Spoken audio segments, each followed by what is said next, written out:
केंद्रीय गृहमंत्री अमित शहा 20 जून रोजी कोल्हापूर दौऱ्यावर येत आहेत। श्री अंबाबाई देवीचं दर्शन घेतल्यानंतर नामदार अमित शहा कोल्हापूर आणि इचलकरंजीतील मेळाव्याला उपस्थिती लावणार आहेत। महायुतीच्या वतीनं या मेळाव्याचं आयोजन करण्यात आलंय।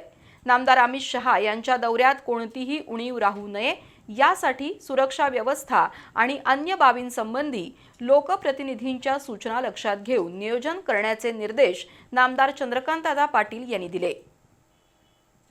केंद्रीय गृहमंत्री अमित शहा 20 जून रोजी कोल्हापूर दौऱ्यावर येत आहेत।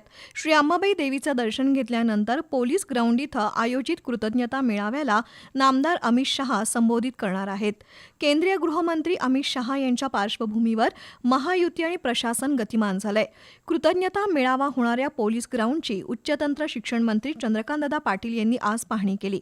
महापौर रूपाराणी निकम, पोलीस अधीक्षक निलोत्पल, जिल्हा परिषदेचे उपाध्यक्ष तानाजी पाटील, विशेष कार्य अधिकारी बाळासाहेब यादव, भाजपचे महेश जाधव, विजय जाधव, राहुल चिकोडे यांच्यासह अन्य पदाधिकारी उपस्थित होते। व्यासपीठ, बैठक व्यवस्था, पार्किंग आणि सुरक्षेच्या दृष्टीनं नामदार चंद्रकांतदादा पाटील यांनी विविध सूचना केल्या। त्यानंतर जिल्हाधिकारी कार्यालयात बैठक झाली। या बैठकीला नामदार चंद्रकांतदादा पाटील, खासदार धनंजय महाडिक, नामदार हसन मुश्रीफ, प्रकाश आवाडे, महापौर रूपाराणी निकम, जनसुराज्याचे प्रदेशाध्यक्ष समित कदम, जिल्हाधिकारी विजय राठोड, पोलीस अधीक्षक निलोत्पल, तुषार बुरुड, शिवराज नाईकवाडे, रविकांत अडसूळ यांच्यासह वरिष्ठ अधिकारी आणि लोकप्रतिनिधी उपस्थित होते। पालकमंत्री प्रकाश आंबेडकर यांनी दूरस्थ प्रणालीच्या माध्यमातून बैठकीत सहभाग नोंदवला। खासदार धनंजय महाडिक, नामदार हसन मुश्रीफ, नामदार प्रकाश आंबेडकर यांनी विविध सूचना केल्या।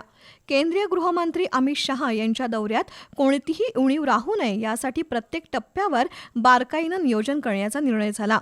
कोल्हापूरच्या प्रलंबित प्रश्नांसाठी निधी मागण्याचं निवेदन नामदार अमित शहा यांना देण्याबाबत बैठकीत चर्चा झाली।